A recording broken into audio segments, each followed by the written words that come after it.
दिवचल पोलिसांनी 35 वर्सां पिरायेच्या दीपक गावकाराक दुचाकी चोरी प्रकरणासंबंधी अटक केल्या। खबराप्रमाण नियमित गस्त घालताना आरोपीक दुचाकीची कागदपत्रां दाखोवपाक अपेस आयले।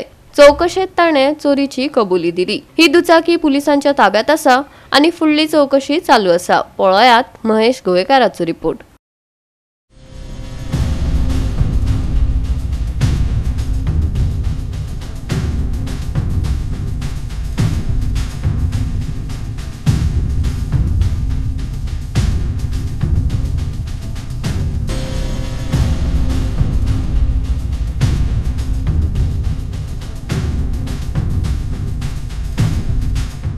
काल रात्री कुडचिरे हांगा पेट्रोलिंग करताना दिवचल पुलिसांनी एका संशयिताक अटक केल्ली आसा।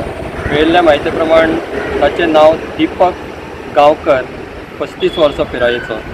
तो आपली गाडी म्हणजे तो मोटरसायकलीर बसून वतालो तेन्ना पुलिसांक संशय आयलो की ही गाडी चोरेची आसूं शकता म्हणून। तेन्ना पुलिसांनी ताका आडायलो आनी ताची चौकशी जाली तेन्ना तेच्या कडेन कसलेच डॉक्युमेंट गाडयेचे सापडूंक ना।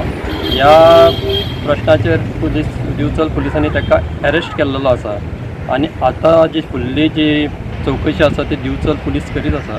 दिवचलचे PI विजय राणे यांच्या फुडारपणा खाला फुडली तपास सध्या चालू आसा। अश्यो खुबश्यो गजाली हांगा घडटा की दिवचल वाठारांत फाटीं मोबायलांच्यो अश्योच गजाली घडलेल्यो की कोणाचे सांडलेले मोबायल मेळ्ळे पुलिसांक तेन्ना पुलिसांनी तत्परता दाखोवन लोकांक आपूण ते हँडओव्हरूय केल्ले आसा आनी अजुनूय थोडे दिवपाचे आसा अशें आमकां कळ्ळां। आतां ही जी केस घडलेली तेन्ना पुलिसांनी आपली दक्षता दाखोवन ताका आडायलो आनी तेन्ना चौकशी जाल्या उपरांत कळ्ळें की ही गाडी जी आसा स्प्लेंडर प्लस ती चोरेची आसूं शकता म्हणून। तेन्नाच ही जी गाडी आसा ती दिवचल पुलिसांनी आतां आपल्या ताब्यात घेतलेली आसा आनी हो दीपक जो गांवकर जो आसा ताका सध्या पुलिसांनी आपल्या ताब्यात दवरलेलो आसा। गोवा 365 खातीर महेश गोवेकार, मनीषा जाधव आनी सानिका नागवेकर।